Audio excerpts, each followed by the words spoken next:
Hi, I'm Steve Hebrock.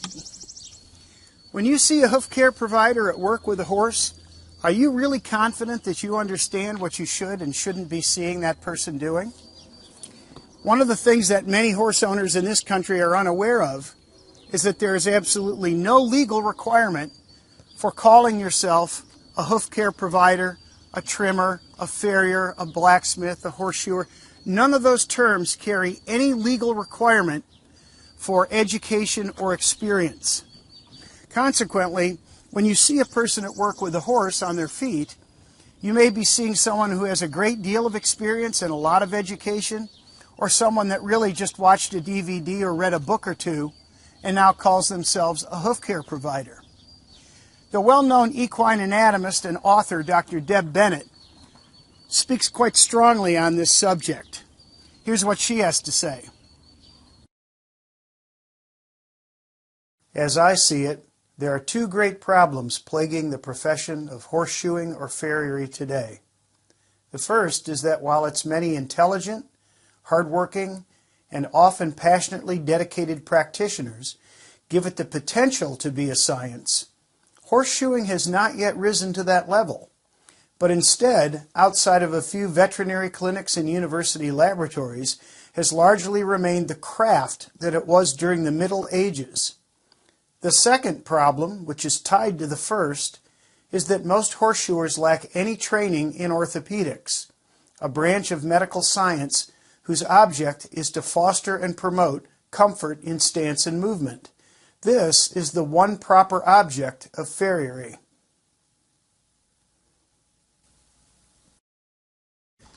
She goes on to describe how that lack of proper training and education really impacts the horseshoer's ability to properly do his or her job. Lack of training in orthopedics cripples the horseshoer's ability to accurately assess the individual horse, and therefore to properly plan and execute a treatment or series of treatments. This is the root cause for the many justified complaints of horse owners. Even more seriously, she points out that improperly trained people really have no business at all working on yours or anyone else's horse. What concerns me, and it ought to be of concern to every horse owner, is that a person with little or no training in physical assessment, no knowledge of the development or physiology of body tissues, a vague or incorrect concept of what is normal in stance, who is unprepared to relate the principles of physics or biomechanics to his work, who has never been taught how to develop a long-term treatment plan, or even that this would be of importance. This person is going to be asked to design, manufacture, and apply an orthotic device to my horse's limb. When the farrier does not know why to proceed, he cannot know how to proceed. If good work happens, it happens by chance. This last statement is particularly strong. Dr. Bennett goes on to describe how this pseudoscience has really become commonplace in the horseshoeing world, and places a lot of the blame for that on the American professor William Russell in a book entitled Scientific Horseshoeing, published in 1903. We find that although there is a correct grasp of anatomy, there is no real concern with maintaining normal feet. There is a concern that masquerades as concern for the horse. Russell's beautifully engraved plates memorialize engineering ideals, not biological realities. They show perfectly symmetrical hooves being measured with gauges, proof positive of the superiority of the scientific approach advocated by the author. Unfortunately, this reliance on numbers and on patterns is no longer unique to horseshoers in the hoof business. More and more, with the advent of so-called barefoot or natural trimming, we see people advancing the idea that they can somehow trim properly using certain templates or certain patterns or numbers or hoof mapping. None of that is correct. You can't do a good job by using that kind of information. Nature doesn't follow any pattern like that when it lays out the design of a particular organism or that organism's parts. Those things tend to follow what's normally called a curve of normal distribution, or a bell curve, which I'm sure you're familiar with. She finishes up with a strong caution to farriers, warning them to view each horse as the individual it is and trim them accordingly. Constant observation opens the eyes of farriers firmly grounded in the biology of the horse to individual variation and compels them to respond to individual needs rather than following a set, standard, or mechanical program of trimming and shoeing learned by rote and applied by the numbers, irrespective of the needs of the individual horse. So whether your horse is shod or merely trimmed, your hoof care provider has no business using measurements, templates, patterns, any sort of number to do his or her job. They need to treat each and every horse as the individual that he or she is. Another problem facing the horse owner is that none of us really have a firm grasp of exactly what we know and don't know about a particular subject. That makes it very difficult for us to be in a position to determine whether someone else is competent in that area. Professors Dunning and Kruger at Cornell University's psychology department have done a lot of study in this particular subject area.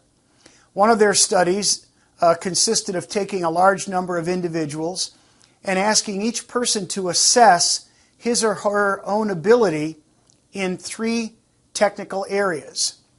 And then they gave them an exam testing their ability in those 3 areas. And the results are quite surprising. Let's take a look. And as you'll see, the average person ranks their ability in these particular technical subject areas at around the 70% mark. However, when the professors actually tested these individuals on their actual knowledge, a very different picture emerges. As you can see from the graph, their actual test scores are much different from the person's perceived abilities in those particular subject areas. At the low end of the scale, there's as much as a 7 times gap between what the people believe they know and what they actually know. The implications of the results of this study are pretty clear. For the purposes of this subject, it means that most horse owners don't know what they believe they know about hoof care, and it's highly likely that most hoof care providers don't know what they believe they know about hoof care either. So what I would ask you to do is approach this subject with a fresh outlook, an open mind, and consider what I'm saying and see if it doesn't make logical sense to you when all is said and done.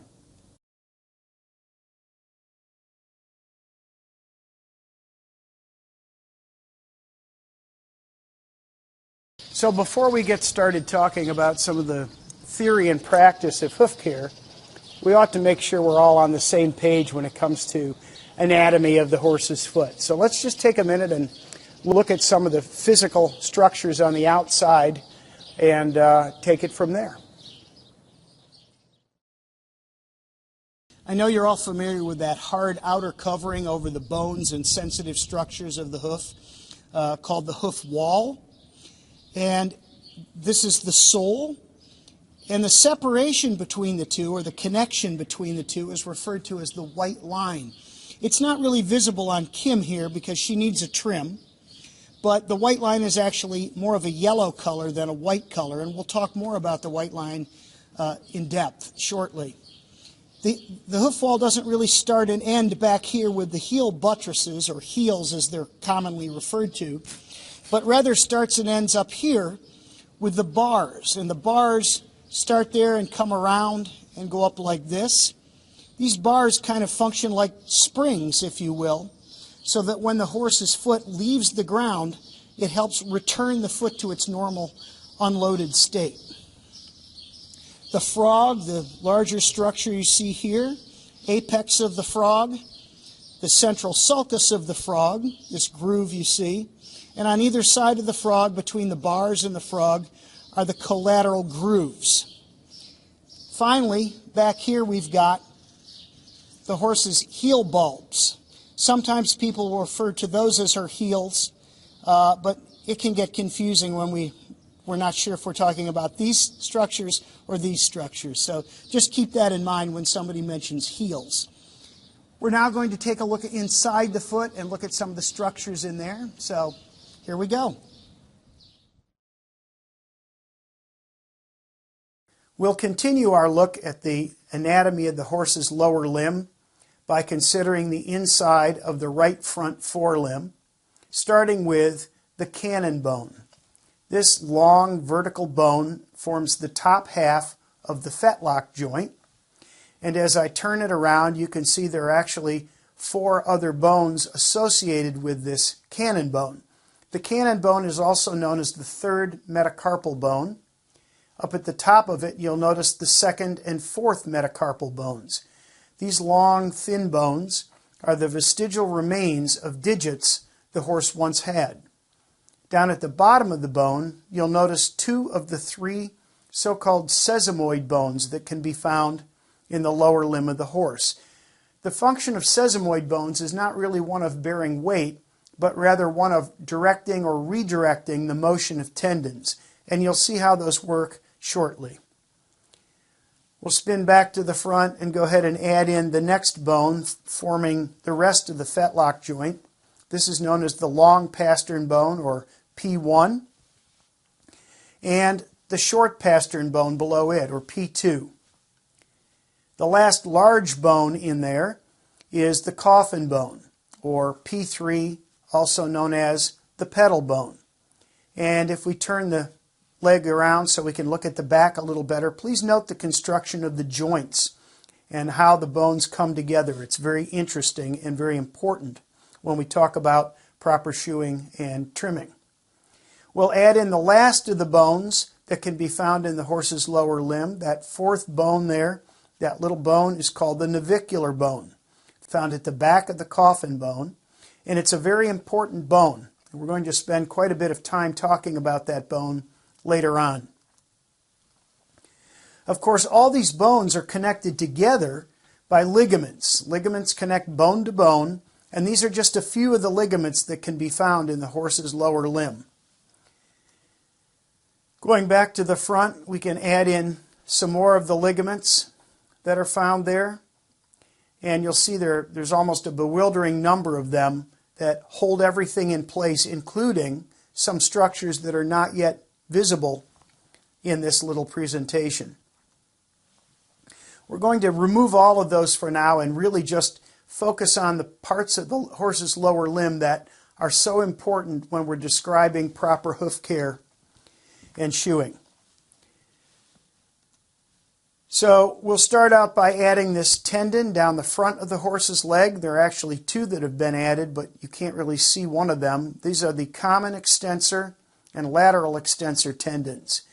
These tendons are responsible for allowing the horse to tip their hoof up. Down the back of the leg we have 2 other tendons. The first one I've just added in is called the superficial digital flexor tendon, and you'll notice that it inserts or connects at the top of the short pastern bone, just below the pastern joint.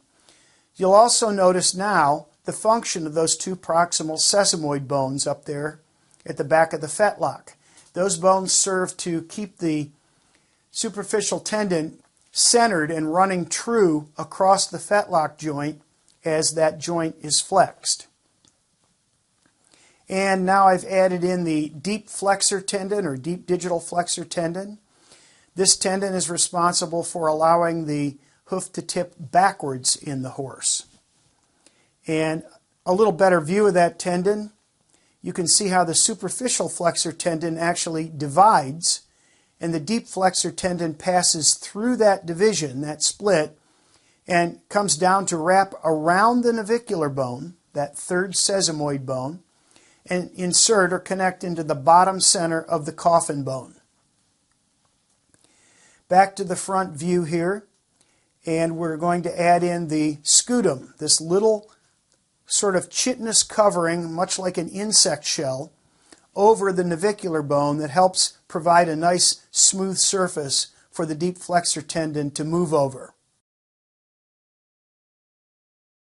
Because the health of the navicular bone is so very important to the horse's long-term comfort and soundness, and yet its function is so poorly misunderstood by the average horse owner, I think it's worth spending a few minutes talking a bit more in depth about exactly what the navicular bone does. When we see a foot make contact with the ground, what exactly is happening inside the hoof capsule? Especially with respect to the navicular bone, which I mentioned its health being very, very important to the long-term comfort and soundness of the horse. Well, the navicular bone functions not as a weight-bearing bone, but rather as a pulley to redirect the motion of the deep digital flexor tendon and maintain a constant angle of pull on the coffin bone. You'll notice that as the foot makes contact and the fetlock sinks, the navicular bone drops down, and as the fetlock joint rises, the navicular bone rises with it, rotates forward with it. By allowing the deep flexor tendon to cross over that pulley, it will maintain a constant angle of pull, of force, on the coffin bone, independent of the position of the fetlock and the pastern joints, which is very important.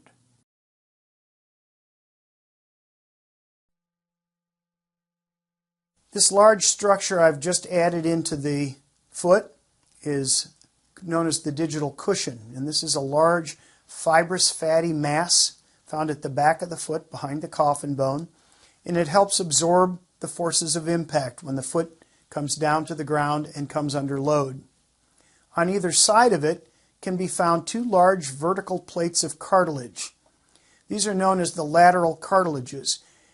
Their function is not well understood, but we do know that if the foot is improperly balanced over the long term, these cartilages will tend to ossify or turn to bone. It's not usually associated with lameness, but still it's a condition that we'd like to avoid when we can. And of course the foot is a very vascular part of the horse's body. There's a lot of blood to and from it. Veins show up here in blue and the arteries in red, as well as the nerves I've added in yellow.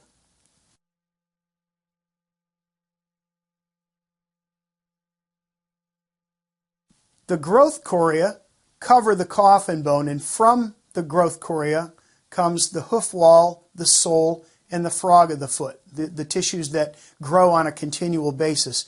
And they emerge from this specialized tissue called the chorea. On the outside of the coffin bone, attached to that growth corium, are the so-called sensitive lamina.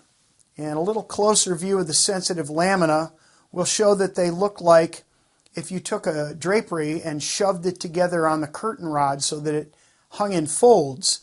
That's very much what the lamina look like.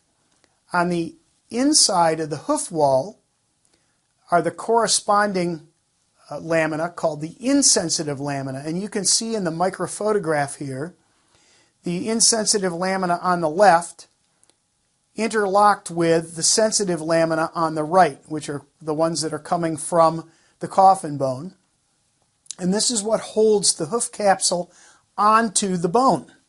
They're very, very strong, very, very difficult to rip apart. And you can see in the photo that someone has some forceps and is trying to tear it apart. And it's very, very difficult to do.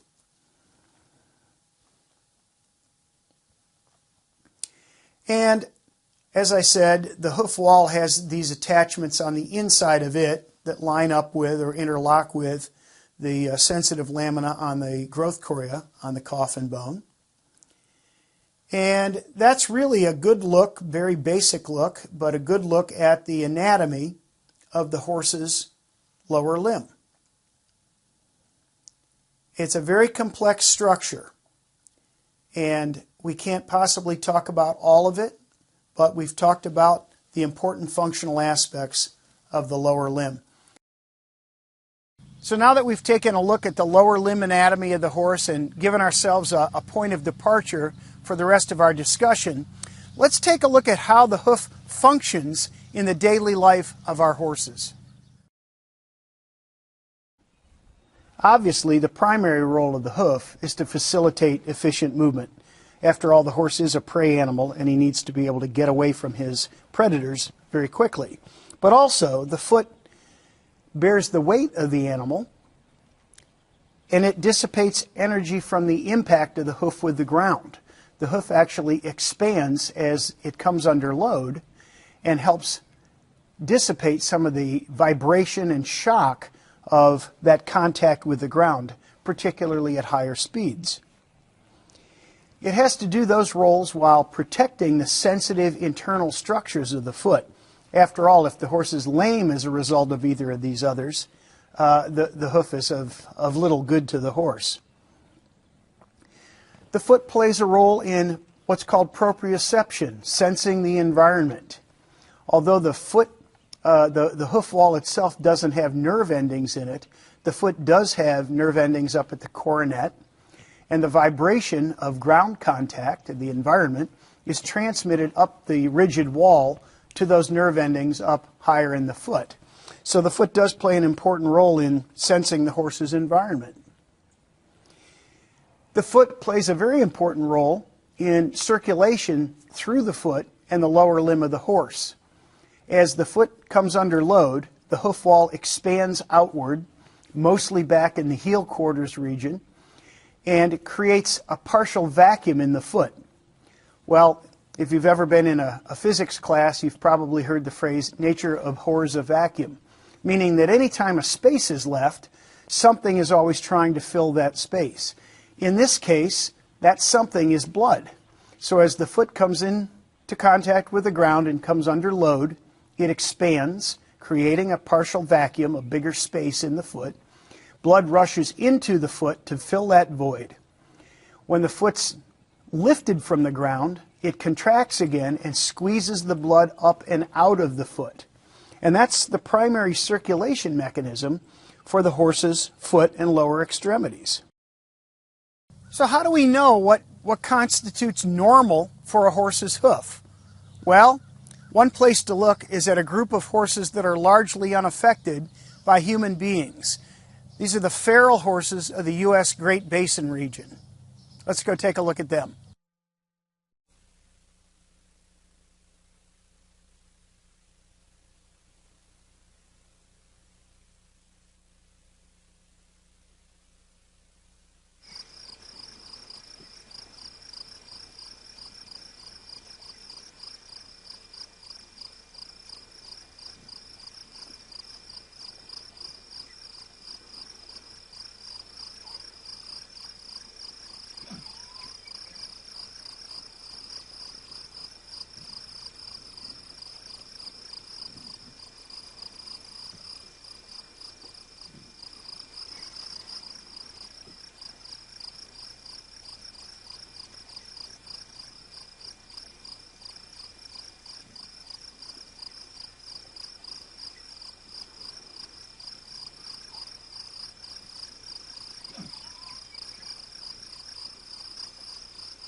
I always enjoy watching those feral horses move around on their native terrain.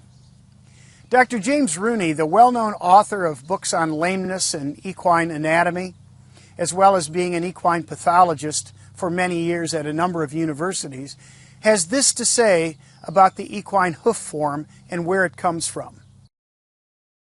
The hoof of the horse has evolved over millions of years, giving a selective advantage to equids in the environment in which they lived. It is apparent that the hooves of all modern equids conform to a basic pattern, and we can assume that pattern is optimum or nearly so. There are variations of that basic pattern, however, and it is the basic premises of this analysis that those variations in different horses in different environments can be understood as a function of the forces exerted on the hoof and the surfaces upon which the animals are habitually moving and standing.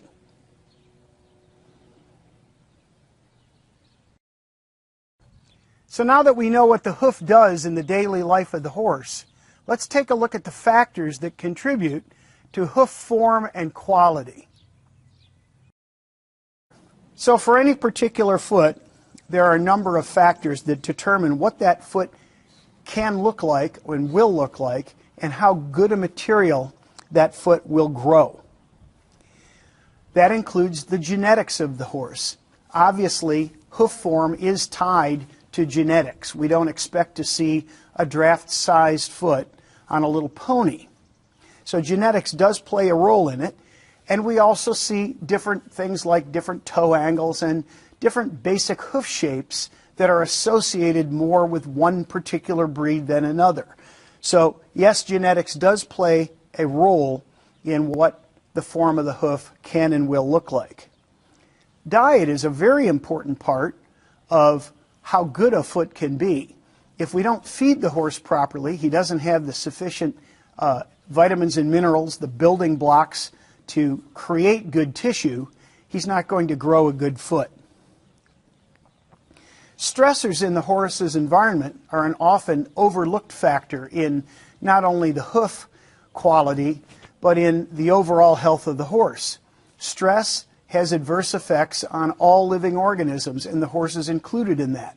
So things like a bad social life for the horse, where he's in an adversarial relationship with other horses all the time, or isolation, being kept in a stall 24/7 without seeing and interacting with other horses. Any sort of stressors can and will affect the form and quality that that horse's foot can attain. Conformation is a much more important factor in the form and quality of the hoof. How the horse's limbs are put together, particularly up at the higher joints, are going to affect how that foot will look. Movement. Movement is very key as well. The more the horse moves, the more the foot is able to shape itself to the form it wants to be for a proper landing. And finally, the environment that the horse is moving over. So the most important of these three, in my opinion and my experience, are conformation, movement, and environment. They are the real determining factors in the hoof form for any particular horse. You'll notice that nowhere in our list does it mention hoof care or hoof trimming. Obviously, feral horses achieve optimal hoof form without the intervention of human beings. Keep that in mind because it's very important. When we see everything coming together and working properly, the hoof exists in a state that I like to call dynamic equilibrium. I call it dynamic equilibrium for a couple of reasons. First of all, equilibrium suggests that everything is working properly, is in balance. And so it's reached a state of status quo, if you will, of everything being nicely balanced, and the hoof is in the form, the best form that it can be in. But I use the word dynamic in front of it because it can change in a heartbeat. If a horse is subjected to a particular kind of stress or an injury, something like that, that hoof form can change very rapidly and very adversely at times. So I call this dynamic equilibrium for that reason. How do we know when a horse, any particular horse, has reached this condition? Well, it's indicated by straight hoof capsule growth with no flare or thickening. That hoof wall is going to grow straight from the coronet to the ground. It's not going to have a thicker wall at the toe, and it's not going to flare out back in the heel quarters or anywhere else. There will be some degree of solar concavity present.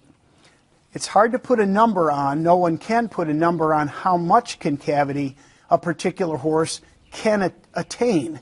But every horse will have some amount of concavity there to the sole. There are no flat feet on horses.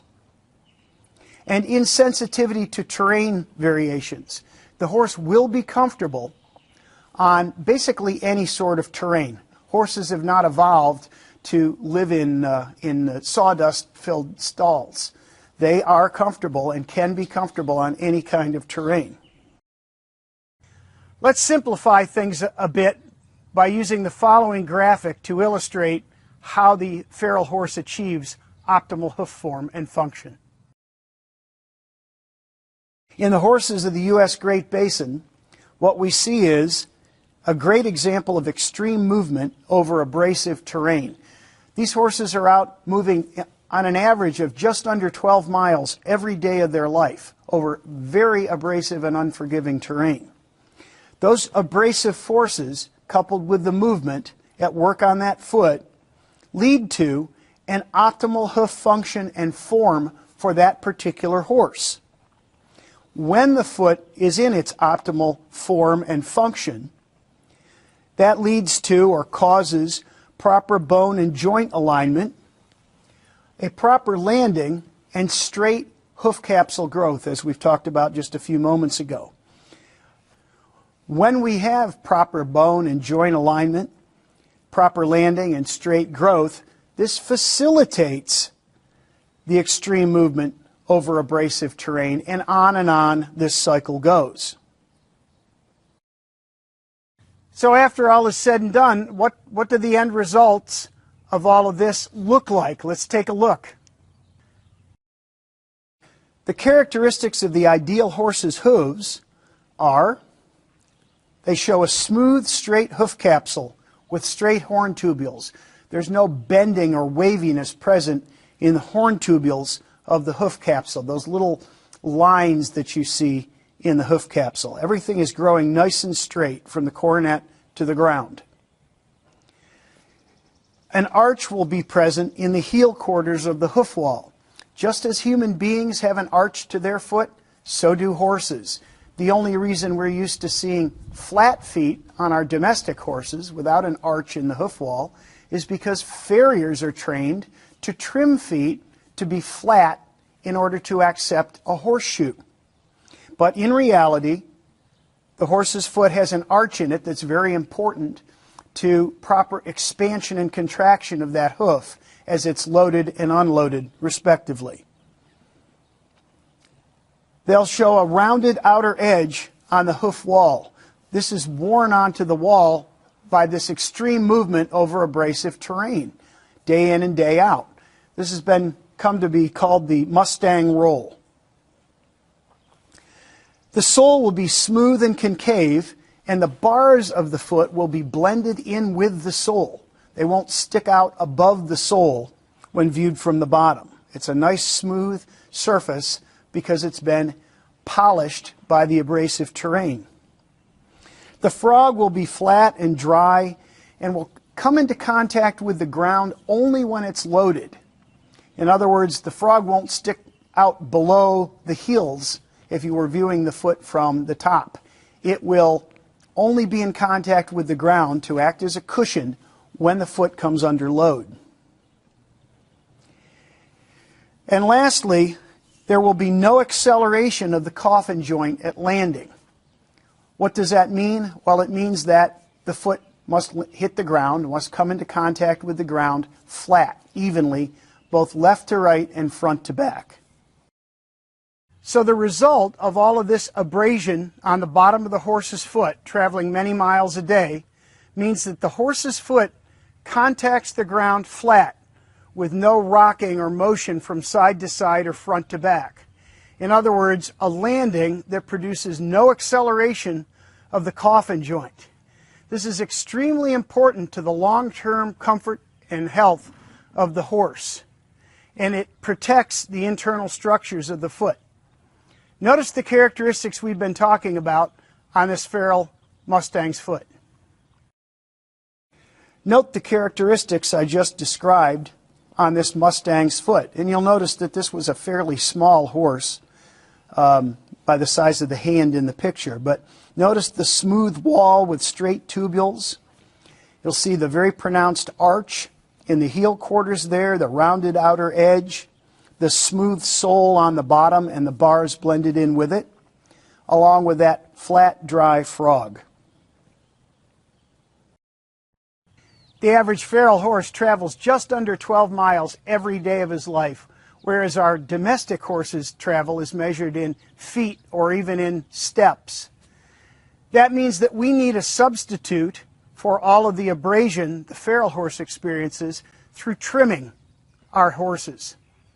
And we can substitute that into our U.S. Great Basin cycle of balance for abrasion and travel. So it's necessary to substitute proper trimming into the U.S. Great Basin cycle of balance, which will lead to optimal hoof function and form, which will create or lead to joint alignment, proper landings, and straight hoof capsule growth. And that substitution into the U.S. Great Basin cycle of balance is necessary because, simply put, our domestic horses don't travel as much as our feral horses do.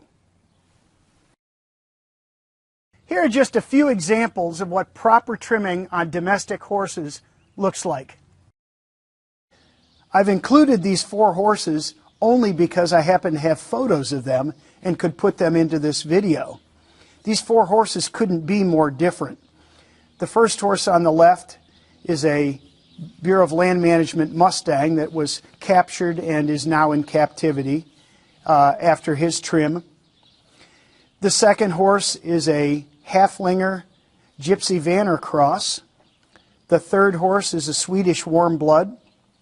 And the fourth horse is my Peruvian Paso. Very different breeds with typically very different looking feet, and yet you'll notice they all share the same characteristics with the feral Mustang's foot that we looked at earlier. The smooth wall, straight wall, the rounded edge, the arch in the heel quarters, the smooth sole, etc., etc. And here's what proper trimming looks like in motion. Notice as the hooves come into contact with the ground, there's absolutely no evidence of any vibration, shaking, anything at the instant of contact. The foot simply meets the ground smoothly and evenly. No side-to-side or front-to-back motion obvious in these horses' landings. This is very important to the horse's long-term comfort and soundness. In fact, it's vital to their long-term comfort and soundness.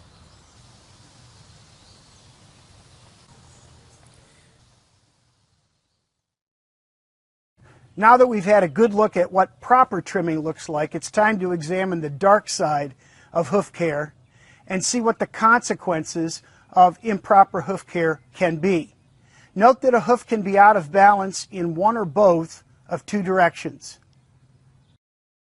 So when it comes to talking about hoof imbalances, they can occur in both the medial lateral or side-to-side direction, medial meaning towards the midline of the horse, and lateral meaning away from the midline or side, and the anterior posterior or front to back direction, anterior being front, posterior being the back.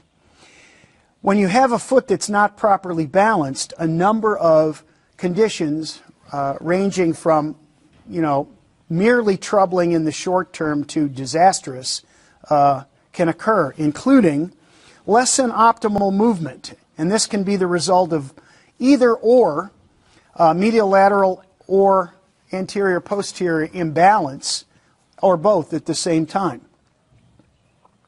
Increased risk of injury from the same two causes there. When the foot is not properly balanced, the horse is much more likely to stumble or trip or interfere. A properly trimmed foot that's the proper short length, the horse does not ever have interference problems, and they will be moving their best because we've removed obstacles to proper movement. Sheared heels is a little more serious. When a foot is left unbalanced medial-laterally, usually this is because the heels themselves have been left two very different lengths for a long period of time. The tissue at the back of the foot can actually tear in two, and it's quite painful for the horse, and it takes a while to get them back on track. Side bone. Back in the little anatomy video, I mentioned the lateral cartilages present at the back on either side of the coffin bone, and I mentioned that those can actually ossify or turn to bone if the horse is experiencing bad medial lateral balance over a long period of time.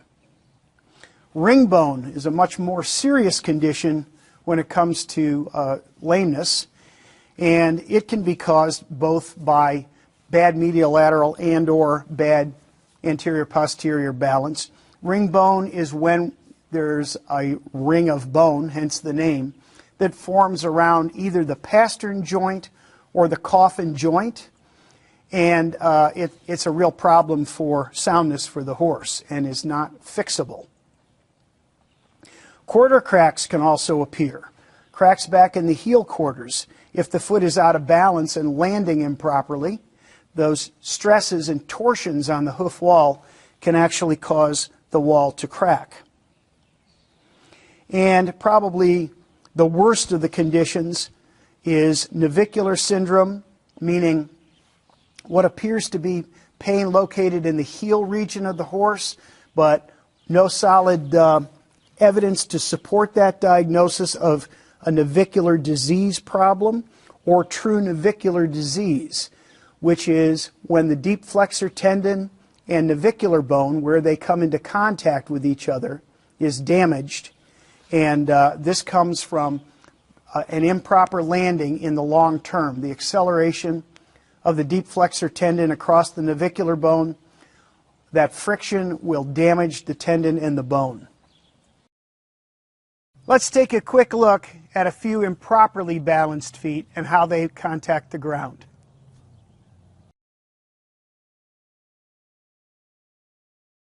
Note that unless the foot is extremely unbalanced, our visual acuity simply isn't good enough to spot the imbalances in the ground contact. So let's slow things down a bit and really take a careful look.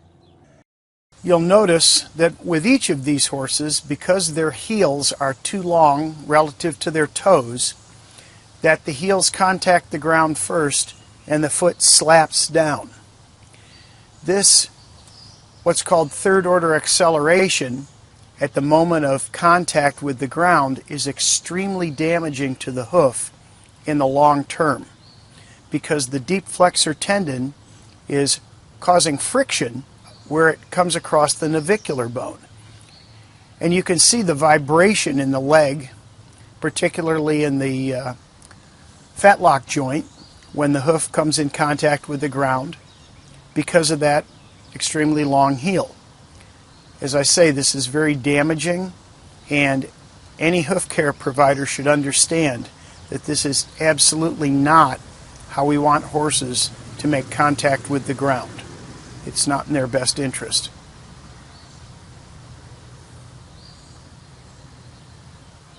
See the shaking in the feet?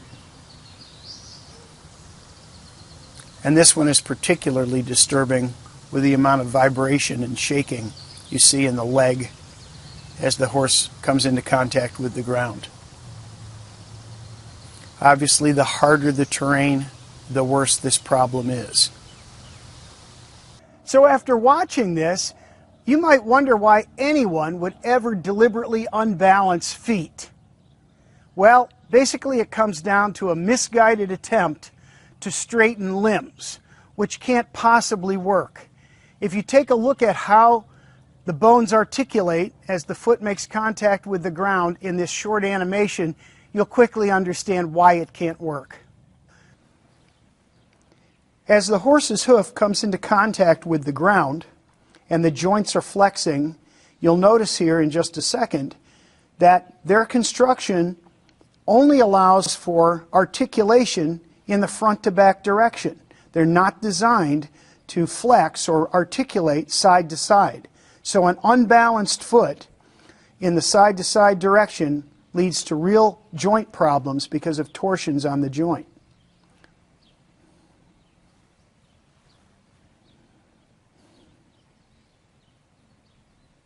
So whether a horse is pigeon-toed, splay-footed, cow-hocked, any of those typical conformation faults that we see in a horse, that originates much higher up in the horse's body than down at the ground level, and therefore cannot be addressed down at the ground level. So as I just mentioned, the horse's lower joints are not designed to articulate in a side-to-side direction. Any turn to the limb occurs at these two joints, the hip or the shoulder. Everything below those two joints can only articulate in the front to back direction. And that's why unbalance left to right, medial laterally, is so damaging to the horse's joints, because they simply are not designed to articulate that way. And no amount of twisting down there can fix or straighten what has occurred higher up in the horse's body. I think a good analogy to help understand why deliberately unbalancing the bottom of a horse's foot can't possibly help straighten his limb can be found by comparing the situation to a set of wheels on an axle. Imagine a set of wheels, brand new wheels and brand new tires on those wheels, on an axle that's properly adjusted so that the wheels are nice and parallel, just like your car is or should be. If I were to give this assembly a push, it would roll true. It would roll straight, no problem.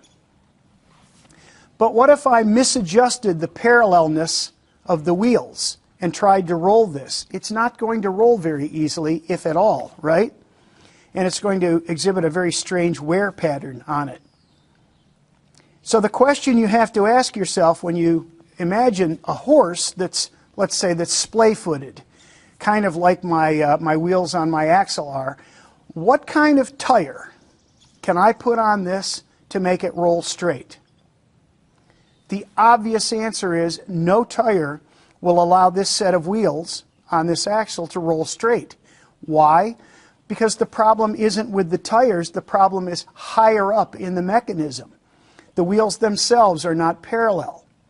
In the same way, when the farrier tells you that he can straighten your horse's limb by deliberately unbalancing the foot, they are misinforming you. It cannot be done for exactly the same reason that no tire will make these wheels roll straight. Let's try another scenario that's very common. Suppose I bought some discount tires and they're not so good. In fact, when they came out of the mold, they had a big lump on them. Well, because the tires are softer than the road, eventually this bump will get worn off. But for quite a while, I'm going to have a very bumpy ride. And you can imagine the tire, as the wheel turns round and comes across that bump, it's going to literally lift the whole wheel and then fall again as it goes over the bump. That's exactly what happens with your horse when he has a long toe or long heels, more commonly long heels. He is literally fighting against the fluid movement that he should be experiencing because he's got extra material there that's standing in the way of proper movement. Now, as I mentioned, if I've got this assembly right here and I'm out on a nice asphalt road, if I drive long enough, those lumps are going to wear off. But what if I made the wheels out of titanium? Now I stand no chance of wearing the lumps off. I'm doomed to have a lumpy, bumpy, bad ride forever because there's no way to wear off the titanium wheels because they're much harder than the road surface. This is exactly what happens when a farrier puts a shoe on an unbalanced foot. That horse stands no chance of correcting his own foot through wear. He is doomed to be out of balance and fighting against the trim job, shoeing job, until the farrier comes again. I'm sure this has come as quite a shock to many horse owners because it quite literally flies in the face of so much of the information being passed on by veterinarians, farriers, and other horse owners. Nevertheless, it's all very logical and completely true. And what it comes down to is we have but one fundamental choice in hoof care. Although the forces that shape the hoof can, to some extent, be influenced, they can't be stopped. I like to use Niagara Falls as a comparison for this. Imagine at the top of Niagara Falls that I drop a big boulder down by helicopter right at the edge of the falls. Well, for a while, the water will divert around that rock. But the forces of friction from the water moving past the rock are a constant. They are constantly wearing away at that rock. And eventually that rock will be gone and the water will flow again unimpeded.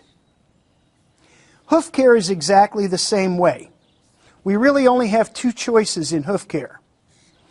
We can either help the horse get to that state I call dynamic equilibrium through proper trimming. It will allow him to move properly. Or we can stand in his way. Standing in the way is throwing up obstacles, resistance to proper movement, corrective shoeing, improperly balanced feet, long heels. Any of these things that do not allow the horse to move in his best unimpeded way will be a problem. And so everything that's done in hoof care can come down to one of these two things, because you know what?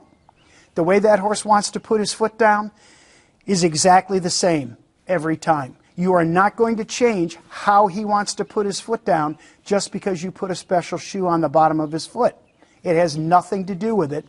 In the same way that the tires on the car, the lumpy tires, will not change what's happening with the axle. The axle is the axle and the tires are the tires. So hoof care really exists on a continuum. We can either hinder the horse, prevent him, slow him down from reaching dynamic equilibrium by doing these crazy things to his feet, or we can help him get there through proper trimming, balancing the foot so it comes into contact with the ground properly and the horse experiences the best possible movement he or she can and the longest usable life and soundness. We've spent quite a bit of time now talking about what proper hoof care isn't, but we haven't really talked much about what proper hoof care looks like. Well, it looks like the feral foot. That's what it looks like when it's done. One of the things that may not be obvious from the pictures, though, is that the feral foot is quite short. In fact, it turns out that nature trims the foot to a certain depth based on the tissue of the foot. And a good trimmer will trim the same way, much as the surgeon doesn't walk into the operating room with a ruler and say the appendix has to lie 6 inches from the hip bone and I'm going to take out whatever I find at that spot. The good hoof care provider will go in and look at the tissue of the foot and trim strictly in accordance with what the tissue of the foot shows him or her to be correct. The fact is, hoof care can never be about creating proper movement. Hoof care can only be about allowing proper movement by identifying obstacles to movement and removing those barriers, just as nature does with friction when the horse is traveling miles and miles every day over abrasive terrain. the obstacles are removed from the foot, allowing every horse to move to the best of their ability. Nevertheless, we ought to spend a few minutes acknowledging some of the many reasons people believe that they trim or shoe a horse in a particular way. Let's talk about those. So when we look at the objectives or the alleged objectives of hoof care, and mostly this falls into the horseshoeing category, they usually fall into one of three general categories I've found. They're either described as being for protection, for correction, and or for enhancement. So let's take a very brief look at each of these and see whether we now believe that shoeing or trimming can provide these things. There's no doubt that a shoe is a spacer and will raise the foot off the ground approximately 1/4 of an inch. So it absolutely will prevent excessive wear because you've now covered a softer surface with a harder surface. And that harder surface is what's now in contact with the ground. So if excessive wear is a genuine problem, yes, of course a shoe can fix that problem. Preventing bruising, though, is a very different issue. Horses bruise on their soles because their soles are usually not hard enough to withstand stepping on certain things, sharp stones in particular. So if this 1/4 inch of space that the shoe provides takes you safely over rocks, then yes, I guess you can claim that it would prevent bruising. However, you have to know that when you put a shoe on a horse, the quality of material of the sole actually diminishes. I've demonstrated this time and again to clients where I've taken their horse who's shod in the front and barefoot in the back and shown them the difference in the density and hardness of the front sole versus the back sole, and it's remarkable to see. So I'm sure you've all encountered horses where they've lost a shoe and they're sore, but the barefoot horse in the pasture next to them is perfectly fine. That's because their sole simply is not of good quality at that point and is being bruised very easily. It's also no doubt that we can modify traction. We can either add or subtract traction from a horse's foot with a horseshoe. Subtracting traction is not normally intentionally done. The only case that I'm aware of is with the hind feet of a reining horse with slider plates. But in fact, a plain horseshoe is actually slipperier than a bare foot. So you have to be careful about that, because if you take your horse that's shod with fairly plain shoes out onto, say, wet grass or icy surface, they're more likely to slip than if their feet are left bare. Most of the devices that we add to a horseshoe, most of the different styles of horseshoes, are all about different kinds of traction adding devices. Heel caulks, toe grabs, rims, fullering, which is putting the groove in the shoe. All of those things, different kinds of nail heads, all of those things are about traction, adding traction. So in the protection category, there are some things that we could do, but really they come down to preventing excessive wear if that's a genuine problem, or modifying traction. The correction category we might as well forget. I hope I've shown you that we cannot straighten crooked limbs with horseshoes or with trimming the foot in a particular way. It simply cannot be done safely and effectively. You may get the horse to stand statically with his feet more parallel by twisting his leg around. But as soon as that foot leaves the ground, it's going the direction that it wanted to go before. And you're putting a lot of torsion in directions that the joints were never meant to articulate on that horse's lower limb. The provide support thing is always a fascinating one to me as an engineer, because if you ask any engineer or physicist, if you can add support by putting something on the bottom of something, they'll quickly tell you that you can't do that. The only way you can add support to something is to increase the surface area. And the shoe is actually in contact with less of the horse's foot than if the horse is standing directly on the ground. So in fact, a shoe lessens support. It does not ever add support to the foot. In the enhancement category, you cannot increase stride length with a shoe. That just isn't logical, that the horse is going to take bigger steps by adding things to his feet. You can, however, increase the action of the horse's limb. If that's a desirable goal, adding weight of whatever kind to the end of the limb will in fact, usually it doesn't cause the horse to pick their foot up higher. What happens is the amount of weight that's added swings the leg up higher, and the peak in their movement occurs later in the swing phase rather than in about the middle of the phase where an unshod foot's peak occurs. And so it makes a horse appear to be lifting his or her feet much higher. And if that's a desirable goal, you can achieve that by adding weight and length to a horse's foot. However, there is a cost involved, and the cost comes in the form of extra strain from accelerating and decelerating that mass, that added mass. When you add weight like that, it's got to be sped up and slowed down, and that does add to strain on the horse's limbs. So if you've been following along with me through this video, a pretty logical question at this point would be, why don't we see more lame horses? Why aren't we practically tripping over lame horses in every barn we go in if hoof imbalances are really so bad? Because hoof imbalances are very, very common. They're everywhere. The fact is, some horses will be very sensitive to how they're trimmed, whereas many horses will never take a bad step. But this is a short-term thing.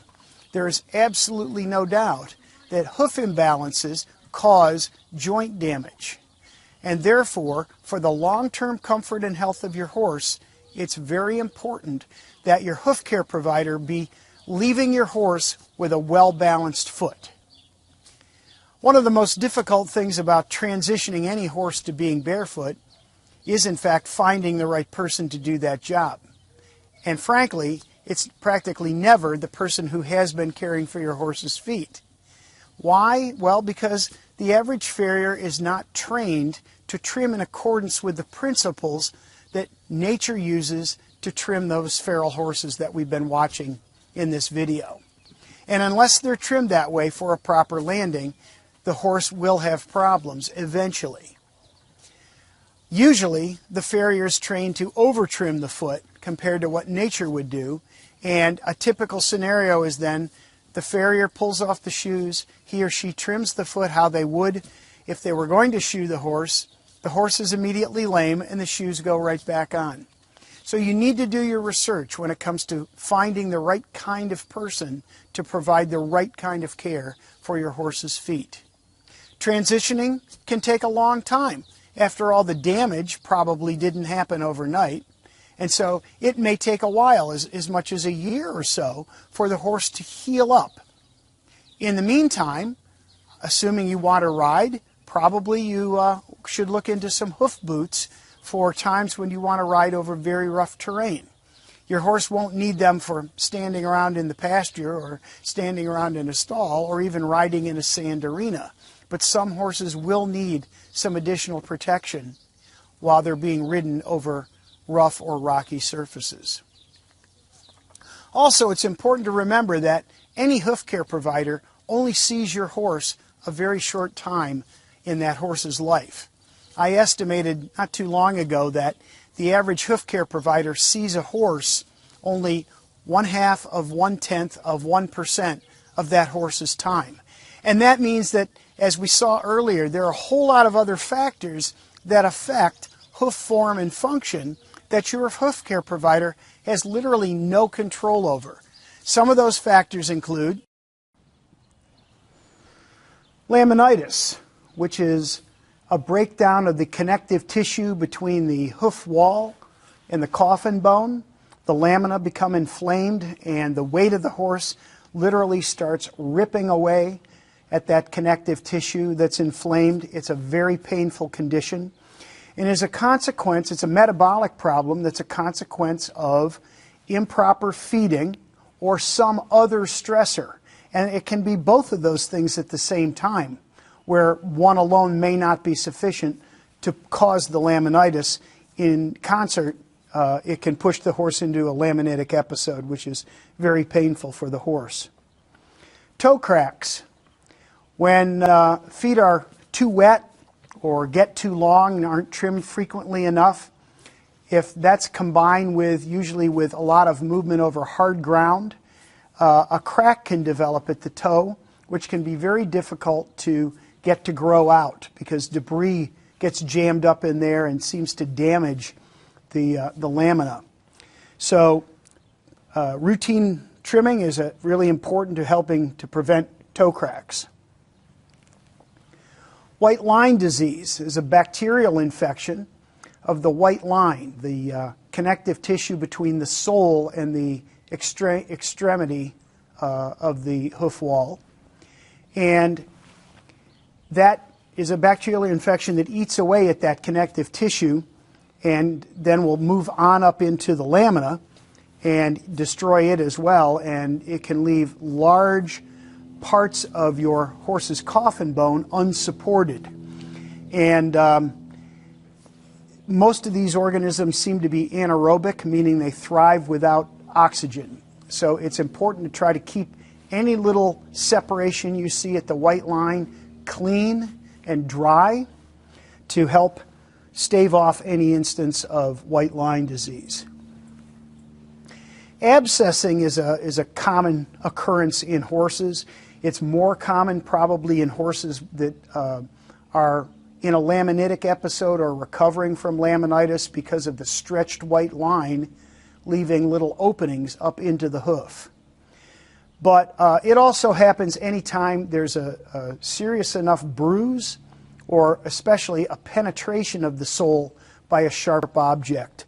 You'll have an abscess occur. Hoof and frog infections are also, unfortunately, very common. Some of the more common ones would be things like thrush, which is a white, kind of a powdery looking infection of the sole, or frog, and it's a fungal infection. I think I just mentioned that, and can be treated with an antifungal agent. More serious, I think, and more common, I see a black bacterial infection in the central sulcus of the frog. This is a tarry-looking, foul-smelling, black liquid stuff that can literally eat away the frog to the point that the horse is quite lame. And antibacterial agents seem to work quite well in treating this. And the worst infection probably that a horse can have in their foot would be canker, which is quite destructive to sometimes the frog, sometimes the sole, and it's also a very painful infection for the horse. It has a lot of blood supply to the tumors, the growths that erupt in a case of canker, and clearly a nerve supply as well, because these horses are quite painful to be even being touched. So not only do we need proper hoof care, but we need proper management practices in place to help keep potential problems to a minimum with our horses' feet. And finally, keep the following in mind when it comes to caring for your horse's feet. The best hope any horse has for long-term comfort and soundness is to choose a horse whose conformation is well suited to his tasks. I often see people who buy a horse and then decide to do X, Y, or Z with the horse, and the horse simply is not built for the stresses of that particular kind of activity. And so it's important to choose a horse for the activity or choose an activity for your horse. There are good books and other references on conformation and the kinds of things that make a horse suitable or unsuitable for particular activities. Try to do that. Try not to put more stress than necessary on your horse simply because you want to do something with a horse that's entirely unsuited for that particular task. Manage the horse properly. Make sure you're feeding your horse properly. He's getting enough exercise and he's in as stress-free an environment as possible. It makes a big difference to the long-term comfort and soundness of your horse if he's being properly cared for. Find a professional hoof care provider who truly understands what you can and can't do by trimming and shoeing. I hope this video has given you some good insight into what you can and cannot do through trimming and shoeing, and you find a person who understands that and can give you the kind of hoof care that will ensure the best long-term comfort and soundness for your horse. It's also important, as I pointed out at the beginning of this video, to accept the fact that none of us know everything about everything. We all have limitations to our knowledge. We need to seek out confirmed, reliable sources for information, and they're not always who you think they might be. They might not be the most popular person that you find on the internet. So be very careful about that. It's very important. And finally, be patient. Things didn't happen to your horse overnight, probably. So when you're looking for the best for your horse, take your time and be patient with the path that you've chosen. And I'm sure if you've done your homework, things will be fine in the long term. Thanks for watching this video. I hope you've enjoyed it, and I hope you've gotten something out of it. It's important to me to share information, accurate information, with as many horse owners as possible, and I love talking about the equine hoof. So please stay tuned. I hope to do more of these videos in the future. Visit my website and have a good ride.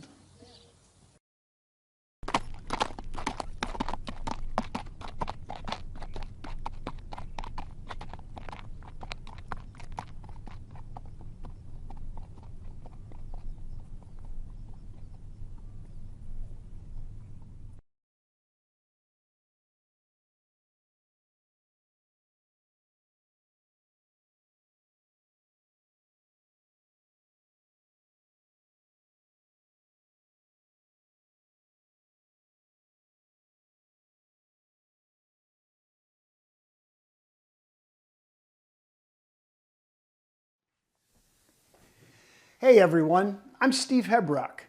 I really hope you've enjoyed my video, and I hope, like me, that you understand that proper hoof care is absolutely essential to ensuring not only optimal performance from your horse in the here and now, but for that horse's long-term comfort and soundness.